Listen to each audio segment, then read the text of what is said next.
Insiden penembakan mengguncang Brown University di Rhode Island, Amerika Serikat, tepatnya terjadi di gedung Barris dan Hooley Engineering pada Sabtu 13 Desember 2025. Peristiwa ini menyebabkan 2 orang meninggal dunia dan 9 korban lainnya dalam kondisi kritis. Hal ini dikonfirmasi oleh Wali Kota Providence, Brett Smiley, Minggu 14 Desember 2025. One of the new details that I'm sorry to have to share is that there is one additional victim of today. So now there are 9 injured individuals. There was one additional victim who had left the scene. It was not a gunshot wound. The individual learned that they had received fragments from the shooting that had occurred near them, and so they have non-life-threatening injuries, but is now the 9th victim who is expected to have a full recovery. Rektor Brown University, Francis H. Doyle III menjelaskan penembakan terjadi di tengah pelaksanaan ujian akhir yang sedang diikuti oleh para mahasiswa.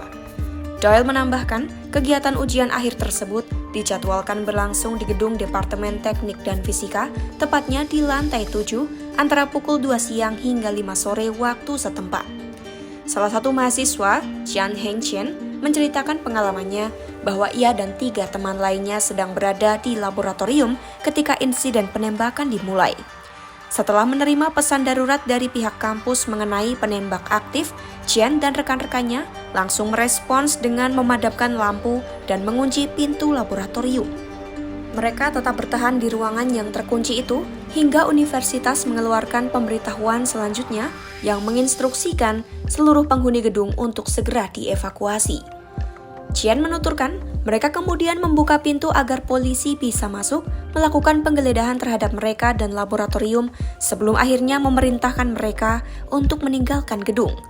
Ia juga menyaksikan kehadiran banyak petugas kepolisian yang mengenakan perlengkapan lengkap dengan berbagai jenis senjata. I was working in the lab with my 3 other friends.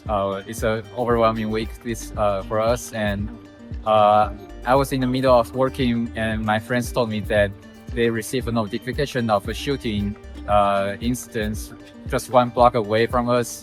So we decided to close all the doors and turn all the light off and hide under the desks and wait for the next notification. Sampai saat ini pelaku penembakan belum tertangkap. Presiden Brown University, Christina Paxson, mengungkapkan polisi sempat menahan seseorang pasca penembakan.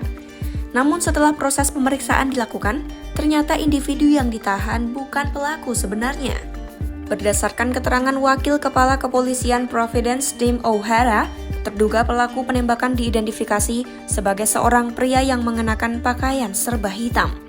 O'Hara menegaskan pihak kepolisian saat ini sedang berupaya memburu tersangka dan meminta masyarakat menjauhi tempat kejadian. Namun belum jelas apakah pelaku melarikan diri dari tempat kejadian dengan berjalan atau tidak. O'Hara menginformasikan pelaku sempat masuk ke dalam gedung kampus sebelum melarikan diri melalui sisi yang mengarah ke Jalan Howe. Polisi juga tidak berhasil menemukan senjata apapun di lokasi penembakan. Walaupun tanpa temuan senjata, polisi tetap meyakini pelaku menggunakan senjata api ketika melancarkan serangan. Menanggapi laporan penembakan ini, Presiden Amerika Serikat Donald Trump pun turun tangan. Trump mengatakan, Biro Investigasi Federal atau FBI telah diterjunkan ke lokasi untuk membantu penanganan kasus. Selain FBI, Dinas Rahasia AS juga diminta membantu penyelidikan kasus ini. Biro Alkohol, Tembakau, Senjata Api dan Bahan Peledak juga turut serta membantu pihak penegak hukum setempat dalam kasus ini.